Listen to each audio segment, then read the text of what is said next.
When I got the call that my uncle had been arrested again, I wasn't surprised. He was charming, reckless, and unpredictable, the kind of guy who knew his way around trouble and didn't seem to mind it. But this time felt different.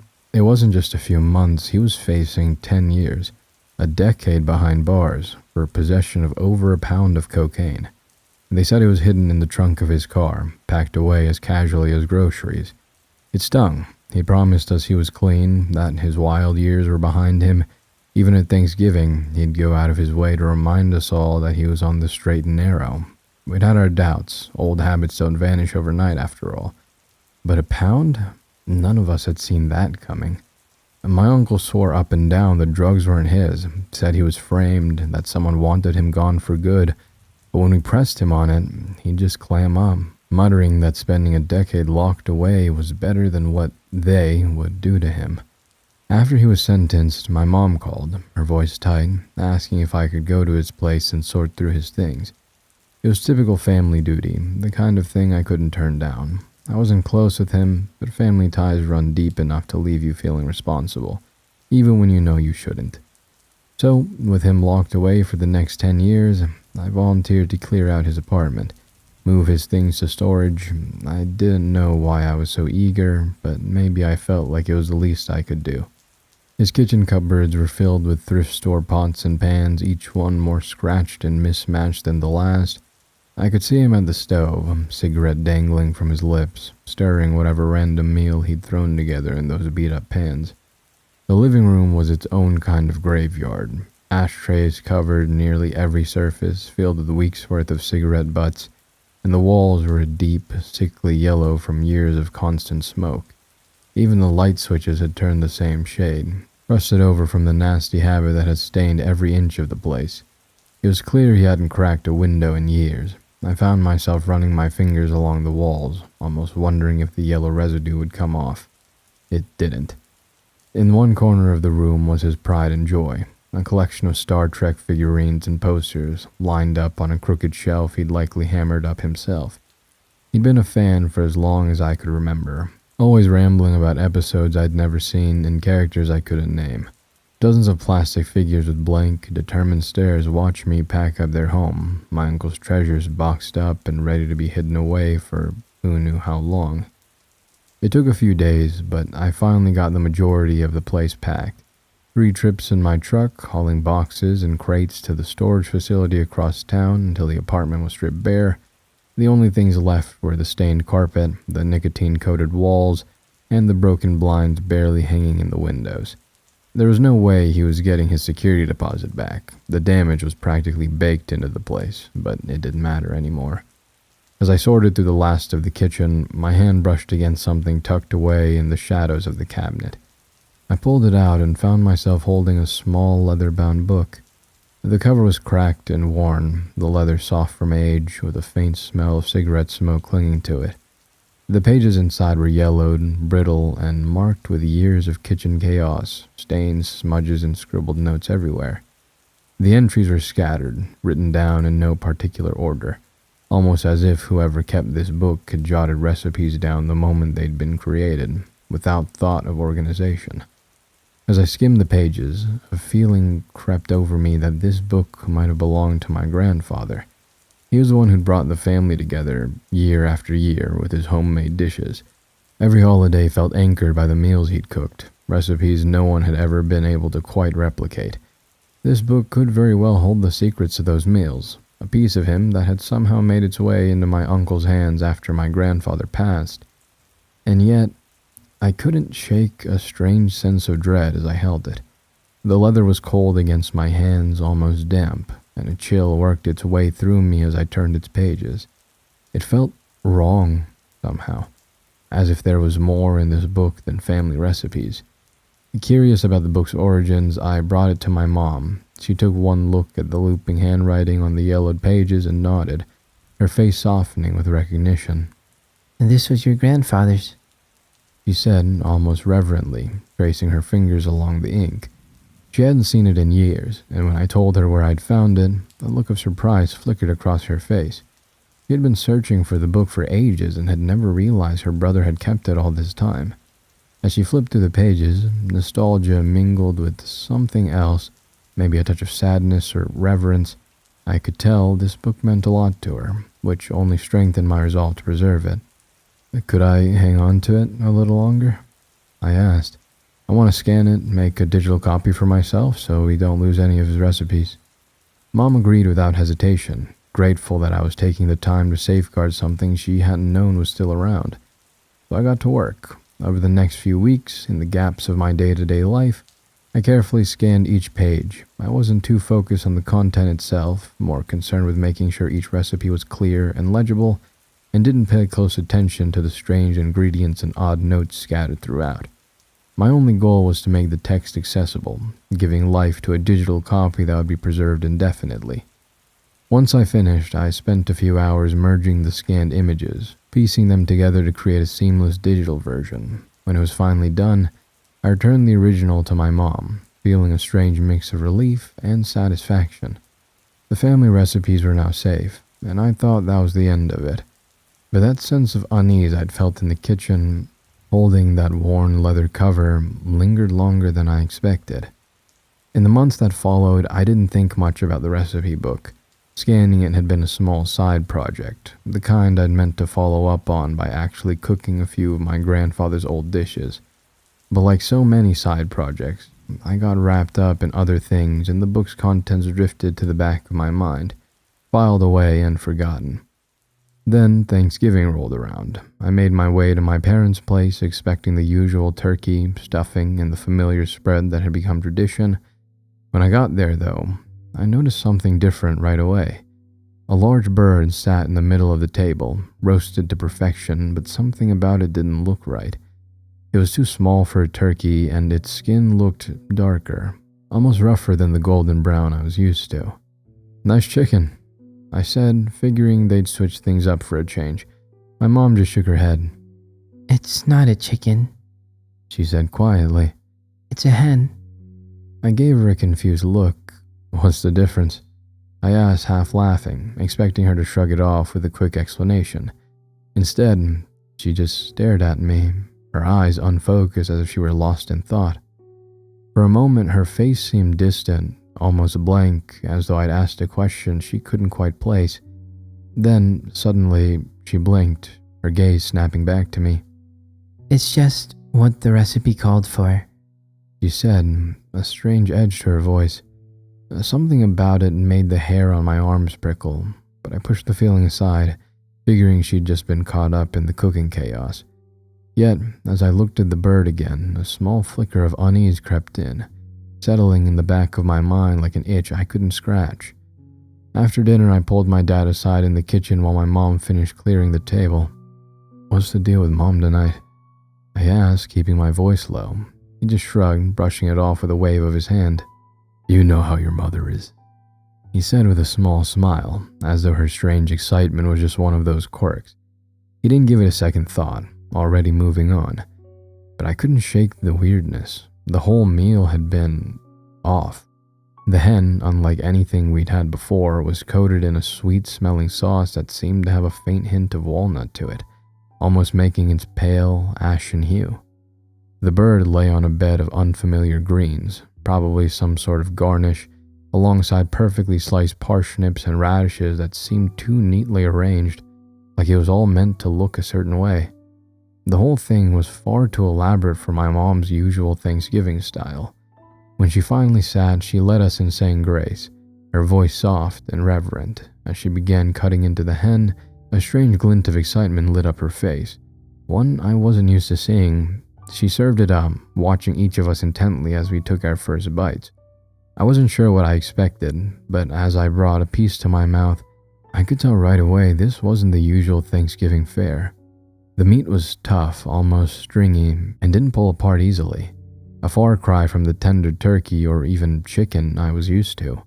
Mom kept glancing between my dad and me with a kind of eager glee, as though she were waiting for us to say something. It was unsettling, her eyes wide, as if she were waiting for us to uncover some hidden secret. When I finally asked, "What's got you so excited, Mom?" she just smiled, her expression softening. Oh, it's just this cookbook you found from Grandpa's things. It's like having a part of him here with every meal I make. She spoke with a reverence I hadn't heard in her voice for a long time, as though she were talking about more than just food. I gave her a nod, trying to humor her. "Tastes good," I said, hoping she'd ease up. I enjoyed it. But in truth, I wished we'd had a more familiar Thanksgiving dinner. The meal wasn't exactly bad, but something tasted a little off. I couldn't put my finger on it, and maybe I didn't want to. After we finished, I said my goodbyes and headed home, trying to shake the lingering sense of unease. My mom's face, her excitement, kept replaying in my mind. And then there was the hen itself. Why a hen? Why the pale ashen sauce? There was something almost ritualistic in the way she'd prepared it, a strange precision I'd never seen from her before. The night stretched on, the questions gnawing at me, taking root in a way that wouldn't let me rest. When I got home, I couldn't shake the weird feeling from dinner. I sat down at my desk, opening the scanned file I'd saved in my desktop months ago. The folder had been sitting there, untouched, and now that I finally had it open, I could see why I'd put it off. The handwriting was dense and intricate, almost a kind of calligraphy, each letter curling into the next. Words seemed to dance across the pages in a strange, whimsical flow. I had to squint, leaning closer to make sense of each line.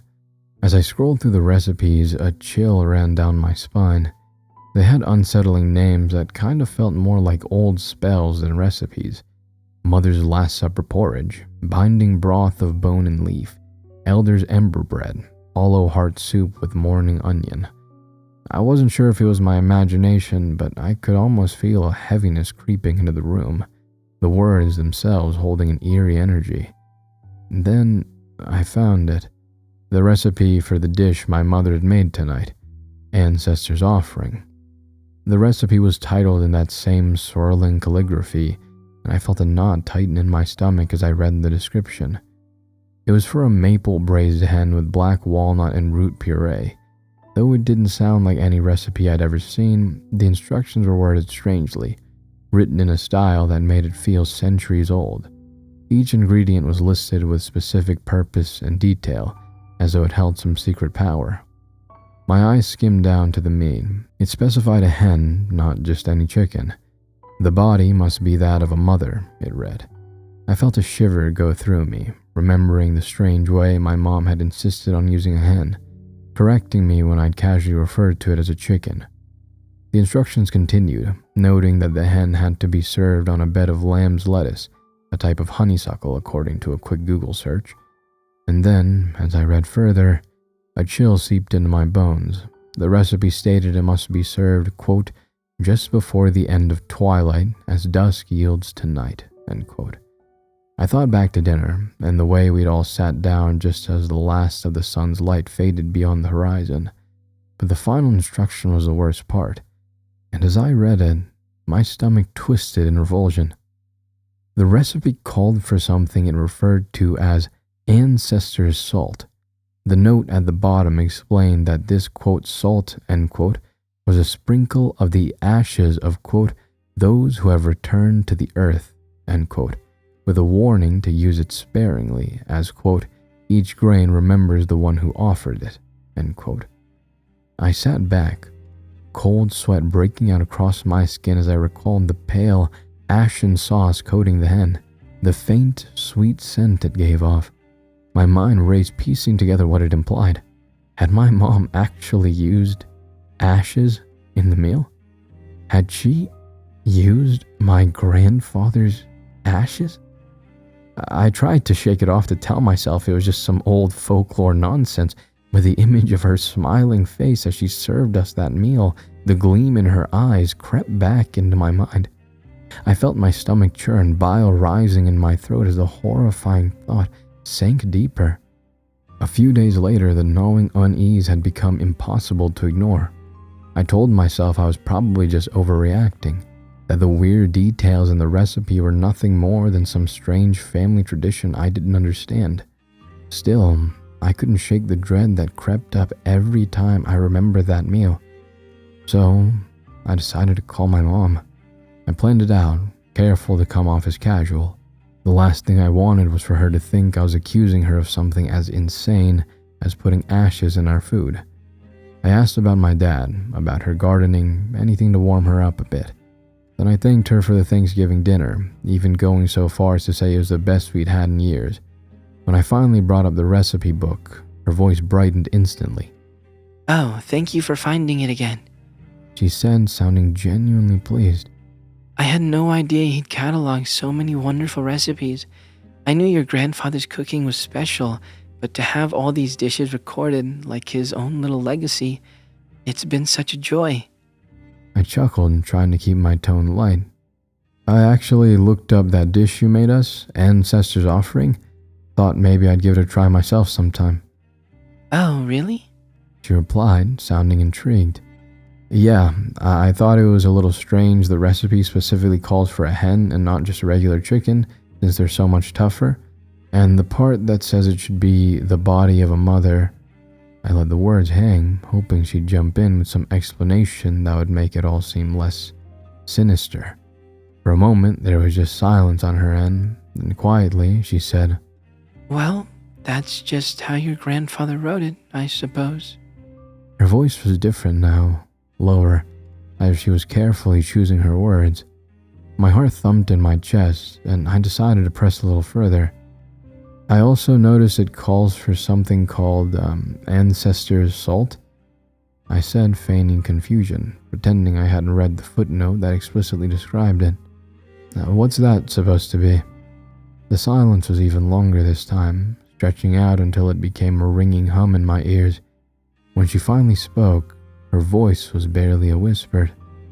I have to go." She murmured, sounding almost dazed. Before I could respond, the line clicked, leaving me in the heavy, stunned quiet. I tried calling her back immediately, but it went straight to voicemail. Her phone was off. My stomach twisted as I stared at the blank screen. I couldn't tell if I was more scared of what I might find out or of what I might already know. I hesitated, but eventually called my dad's phone, feeling the need to at least check in. When he picked up, I told him about my call with Mom and how strange she'd been acting. "She went into her garden right after you two spoke," he said, sounding unconcerned. "Started tending to her plants. Hasn't said a word since." I tried nudging him a bit, asking if he could maybe get her to talk to me, but he just brushed it off. "You're overreacting. You know how your mother is, gets all sentimental over family things. It'll just upset her if you keep nagging her about it. Give her some space." I nodded, trying to take his advice to heart. "Yeah, alright, you're probably right." After we hung up, I resolved to let it go and went about my day, chalking it up to my mom's usual habit of getting overly attached to anything with sentimental value. She'd always treated family heirlooms like they carried something sacred, almost magical. But this time, I couldn't fully shake the nagging feeling in the back of my mind, something that made it impossible to forget about that recipe book. Eventually, curiosity got the better of me. Sitting back down at my computer, I opened the digital copy and scrolled aimlessly through the pages. Part of me knew it was a bad idea, but I couldn't resist. I let the file skip down to a random section, thinking I'd try making something small, something harmless. As I scrolled, I found myself staring at the very last page, which had a recipe titled Elder's Ember Bread. The instructions were minimal, yet each word seemed heavy, steeped in purpose. Beneath the title, a note read, quote, "Best served in small portions on cold, dark nights. The taste is best enjoyed alone, lest the voices of the past linger too long." End quote. I shook my head, half amused, half unnerved. It was all nonsense, I told myself. Probably just some old superstitions my grandfather had picked up along the way. But something about it had my heart pounding just a bit harder. Ignoring the rising chill, I printed the recipe and took it to the kitchen. I'd play along, I figured. It was just bread, after all. I scanned the list of ingredients for Elder's Ember Bread, feeling time slip away as though I'd been pulled into some strange trance. My mind blurred over, details of the process fading into a fog, yet I couldn't stop moving. I gathered everything without really thinking about it, each step drawing me deeper, as though I were following some ancient, well-worn path. I remembered flashes, the sweet scent of elderberry and honey, the earthly weight of raw rye, the dry, pungent aroma of wood burnt to charcoal. At some point, I murmured something under my breath, words of thanks to my ancestors that I hadn't consciously decided to speak. The smell of warmed goat's milk lingered in the air, blending with the creamy, thick butter that had blackened over low heat. A faint scent of yew ash drifted up as I worked, curling into my nose like smoke from an unseen fire. By the time I came to my senses, night had fallen, the kitchen shadowed and still, and there, sitting on the counter, was the bread. A dark, dense loaf, blackened at the crust but glistening with an almost unnatural sheen. It looked rich and moist, and as I stared at it, a strange sense of pride welled up within me, unnatural and unsettling, like a voice in the back of my mind was urging me to feel pleased, insisting that I'd done well. Without really thinking, I cut myself a slice and carried it to the living room, feeling compelled to, quote, enjoy, end quote, my creation. I took a bite, and the bread filled my mouth with an earthly, bittersweet taste, smoky, yet tinged with a subtle berry sweetness. It was unusual, nothing like I'd ever tasted before, but it was oddly satisfying. As I chewed, a warmth bloomed deep in my chest, spreading through me like the steady heat of a wood stove. It was comforting, almost intimate, as if the bread itself were warming me from the inside out. Before I knew it, I'd finished the entire slice, not because I'd particularly enjoyed it, but because some strange sense of obligation had pushed me to finish every bite. When I set the plate down, the warmth remained. A heavy presence settled deep inside me, and in the silence that followed, I could have sworn I felt a faint, rhythmic beat, a heartbeat, steady and ancient, pulsing faintly beneath my skin. Over the next few weeks, I found myself drawn back to the elder's ember bread more often than I intended. I'd noticed myself in the kitchen, knife in hand, halfway through slicing a thick piece from the loaf before even realizing I'd gotten up to do it. It was instinctive, almost as if some quiet impulse guided me back to it on those quiet, late nights. Each time I took a bite, that same deep warmth would swell inside me, radiating outward like embers glowing from a steady fire. But unlike the hen my mother had made, a meal that left me with a lingering sense of discomfort, the ember bread felt different. It was as though each bite carried something I couldn't quite place, something familiar and almost affectionate, like a labor of love embedded into every grain. The days blended together, but the questions didn't go away. I tried to reach out to my mother several times, hoping she might open up about the recipe book, maybe explain why we both seemed so drawn to these strange meals. But every time I brought it up, she'd evade the question, either changing the subject or claiming she was too busy to talk. She hadn't invited me over for dinner since Thanksgiving, and the distance between us felt like a slow, widening gulf. Even my dad, when I'd asked about her, shrugged it off, saying she was, quote, just going through a phase, end quote.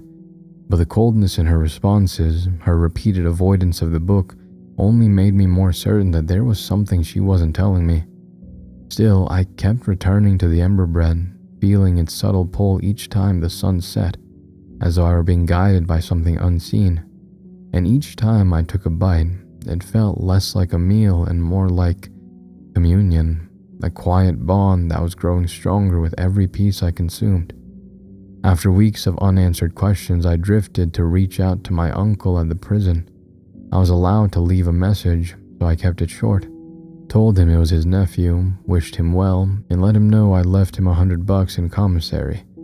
The next day he called me back, his voice scratchy over the line, but appreciative. Hey, thanks for the cash. He said with a short chuckle. You know how it is in here. The money makes things easier. We chatted for a bit, catching up. He'd been in and out of prison so often that I'd come to see it as his way of life. In his 60s now, he talked about his time behind bars with a kind of acceptance, almost relief. By the time I'm out again, I'll be an old man. He said, almost amused. It's not the worst place to grow old. Then I took a breath and brought up the reason I'd called. I don't know if you remember, but when I was packing up your place, I found this old recipe book. I hesitated, then quickly added, I gave it to Mom, thought she'd get a kick out of it. His response was immediate. The warm, casual tone in his voice shifted, growing cold and sharp. Listen to me. He said, each word weighted and deliberate. If you have that book, you need to throw it into a fire. What? I stammered, caught off guard. It's just a cookbook. It's not just a cookbook.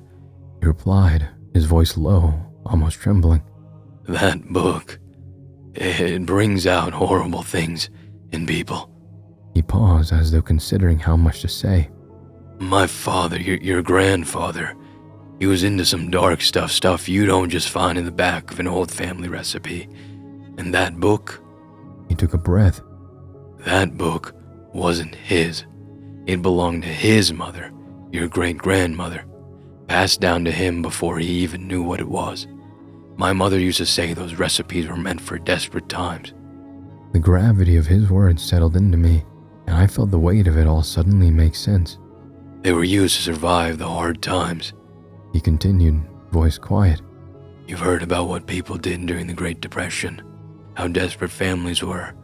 But this, He exhaled sharply. those recipes are ancient, passed down through whispers and word of mouth long before they were ever written down. But they are not for everyday meals. They're for invoking things, bringing things out, the kind of things that can take hold of you if you're not careful. My hand tightened around the phone as a cold shiver traced down my spine. My mind flashing back to the ember bread, the warmth it had left in my chest, the strange satisfaction that had felt entirely my own. Promise me, He continued, his voice almost pleading. don't let Mom or anyone else use that book for anything casual. Those recipes can keep a person alive in hard times, sure, but they weren't meant to be used, not unless you're ready to live with the consequences. A chill settled over me as I realized just how deep this all went. I hesitated, then told my uncle the truth. I'd already made one of the recipes. I described Elder's ember bread to him, the earthly sweetness, the warmth it filled me with, leaving out the part about how I'd almost felt compelled to eat it. He let out a harsh sigh and scolded me, his voice sharper than I'd ever heard. You shouldn't have touched that bread. None of it. Do you understand me? I felt a pang of guilt. I know, I'm sorry. I promise I won't make anything else from the book, Good, he said, his voice calming a little. but that's not enough. You have to get that book away from my sister, your mother, before she does something she can't take back. I tried to assure him I'd do what I could, but he cut me off, his tone deadly serious. You need to do this. Something bad will happen if you don't. Over the next few weeks, as Christmas approached, I stayed in touch with him, paying the collect call fees to keep our conversations going. Every time we'd talk, the discussion would circle back to the book. I'd tell him about my progress, or lack of it, how I'd tried visiting my mom, only for her to brush me off with excuses, saying she was too busy or that it wasn't a good time. And each time I talked to her, she seemed to grow colder, more distant, as if that recipe book were slowly casting a shadow over her. One day I decided to drop by without any notice at all. When I showed up on her doorstep, she didn't seem pleased to see me. You should have called first. She said with a forced smile. It's rude, you know, just showing up like this. Her tone was tight, her words clipped. I tried to play it off, shrugging and saying I'd just missed her and wanted to check in, but as I scanned the house, I felt a creeping sense of unease. I looked for any sign of the book, hoping I could find it and take it with me, but it was nowhere to be seen. Each time I'd leave empty-handed, feeling like I was being watched from the shadows. I walked out the door. But every call with my uncle became more urgent, his insistence that I retrieve the book growing into a kind of desperation. You have to try harder. He'd say, his voice strained. If you don't get that book away from her, something's going to happen. You have to believe me. And deep down, I did believe him. The memory of the ember bread, the strange warmth, and the subtle pull of that old recipe gnawed at me. as though warning me of something far worse waiting in that book. But it was more than that. Something in my mom's voice, her distant gaze, even her scolding, felt off. And every time I left her house, I felt a chill settling over me, like I was getting closer to something I wasn't prepared to see. Christmas Day finally arrived, and despite my mother's recent evasions, there was no avoiding me this time. I gathered up the presents I bought for them, packed them into my car, and drove to their house, hoping the tension that had grown between us would somehow ease in the warmth of the holiday. When I knocked, she opened the door and offered a quick, half-hearted hug. The scent of baked ham and sweet glaze wafted out, thick and rich, and for a second, I thought maybe she'd set aside that strange recipe book and return to her usual cooking. I relaxed a little, hoping the day would be less tense than I'd feared. "Where's Dad?" I asked, glancing around for any sign of him.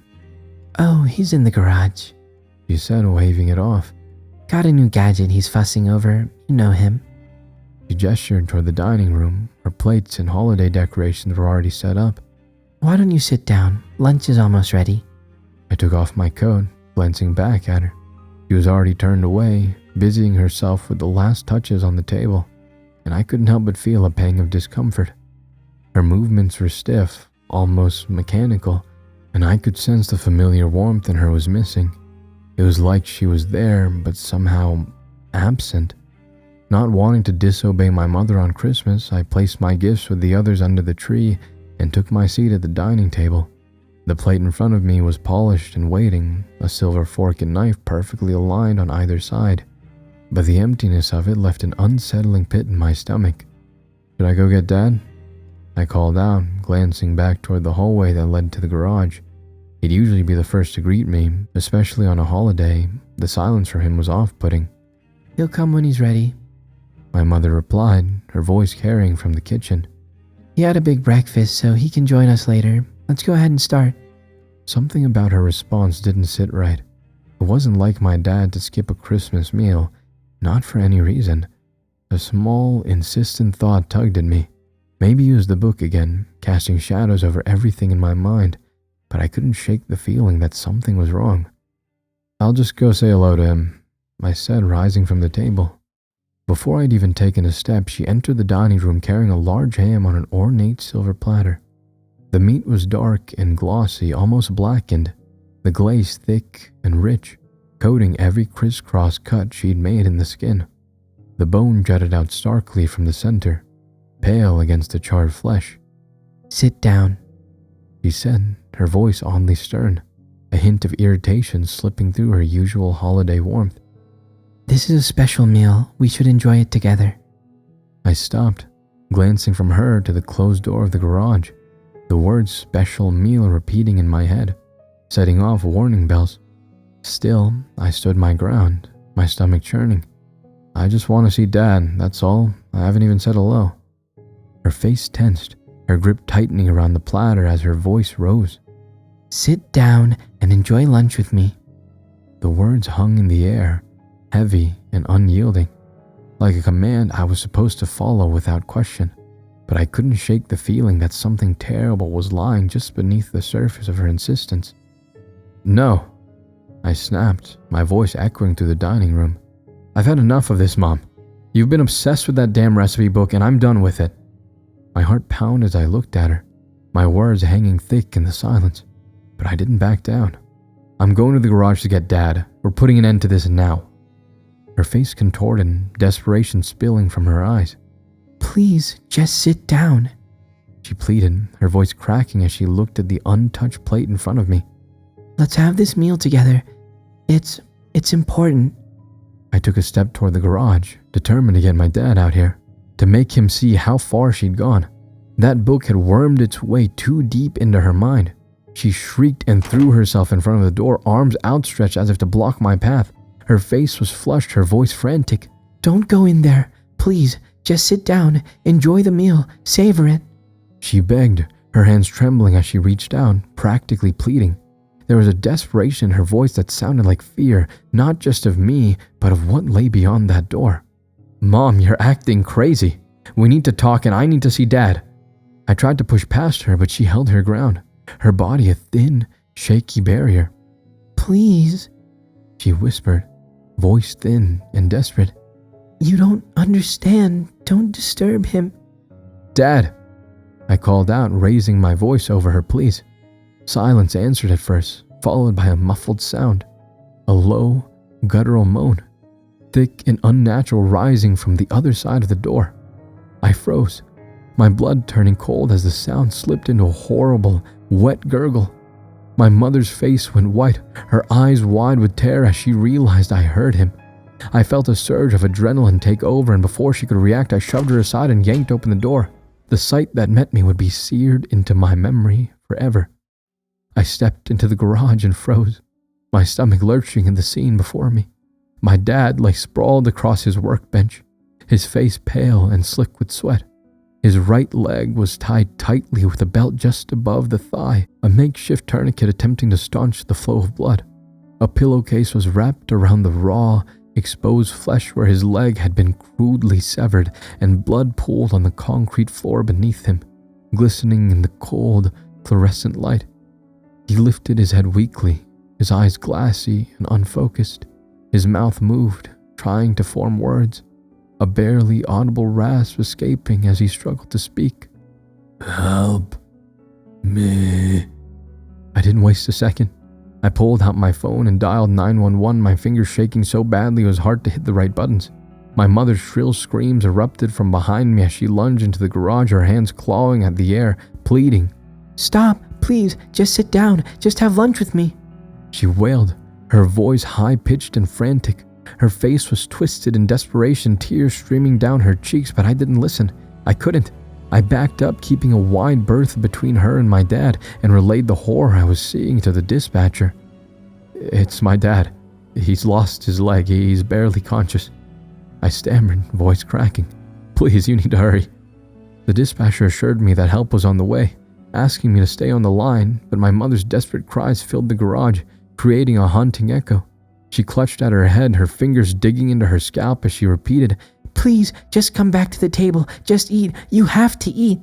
I kept my distance, heart pounding as I watched her spiral into a frantic haze, but she never laid a finger on me.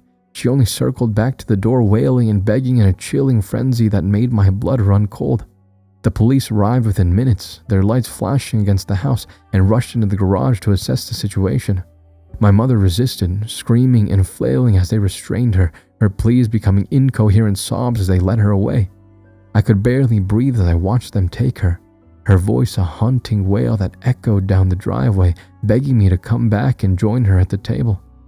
Paramedics rushed in and began working on my dad, quickly stabilizing him and loading him onto a stretcher. I followed them outside, numb with shock, barely able to process the scene that had unfolded. In the frigid December air, my mind reeled, looping over her chilling words and the horrible sight in that garage. That Christmas, the warmth of family and familiarity had turned into something I could barely comprehend, twisted into a nightmare I would never forget.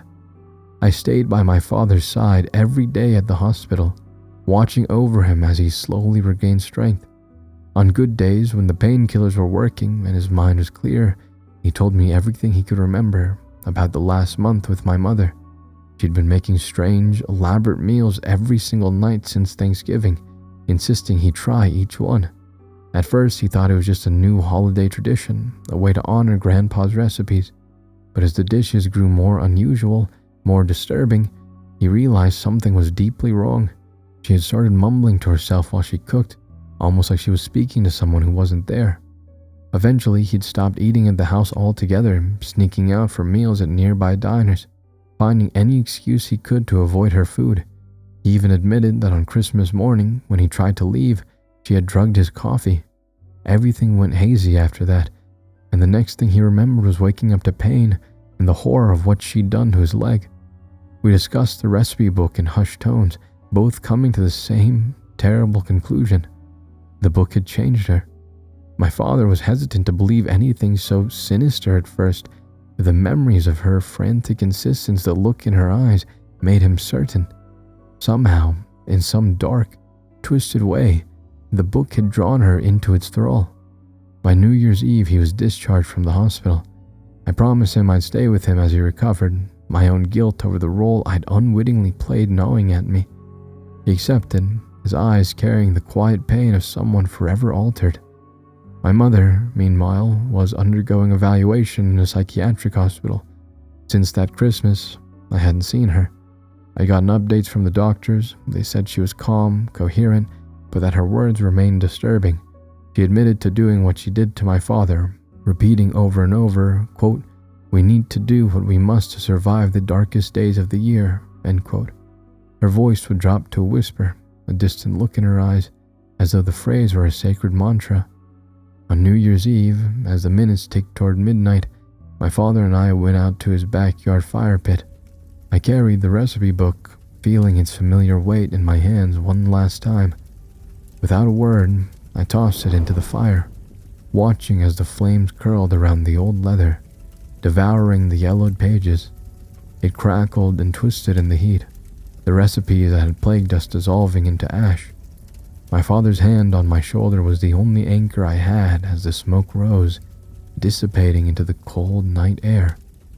But as the last ember faded, I felt a pang of something like regret. Later, as I sat alone, staring at my computer, I hovered over the file on my desktop, the digital copy, each recipe scanned and preserved in perfect, chilling detail. I knew I should delete it, erase any trace of the book that had shattered my family, and yet I couldn't bring myself to do it. I fear that it may have a hold on me. Alrighty, back to a 40-minute story. Sorry for the short ones, but yeah, this was really good. In all honesty, I think sometimes while I'm reading, I'll sort of think about some of the things that I want to talk about here at the end. And one of the things I was thinking through, at the beginning of the story, first I was thinking it's pretty, making a recipe book intimidating is pretty impressive. But then near the end, I'm thinking this is really, so this story wasn't on nosleep, it was on the Cryptic Compendium, or Cryptic Compendium. It's a subreddit made by authors. Jordan Group was a moderator on it, gtrip14 was a moderator on it, and some other people that you've heard on the channel and that I'm friends with. But this story felt like a classic no-sleep story. It was this simple premise, a recipe book turned into something incredibly creepy, gruesome, this tense, this build-up, and the writing was really, really good. So massive props to the author. Great story, great writing, and yeah, great execution. Really, the idea is definitely one that could be good or bad depending on how it's executed, and this was executed really, really well. So good job to the author. Thank you so much for letting me read it, Mr. or Mrs. Author, and thank you all so much for listening to it. I hope you enjoyed this as well. The only thing I wish that was mentioned a little bit more was after the whole mother thing. I wonder if he ever called his uncle again at any point in or between the hospital with his father, saying, what happened and giving him an update or whatnot, or just left him high and dry to think about what may or may not have happened. Because, for that guy, he was pretty scared. So maybe if he doesn't hear anything, he'll think that she killed all of them. So, maybe he's worried about that. But yeah, that would have been a cool little addition to have, but also I'm not sure if the story will have a happy ending in the aftermath here with those last words. So yeah, I hope you all enjoyed this. I will see you in the next. Leave your thoughts in the comments, hit all the buttons below. Ego, Volt, Anima, Vestra.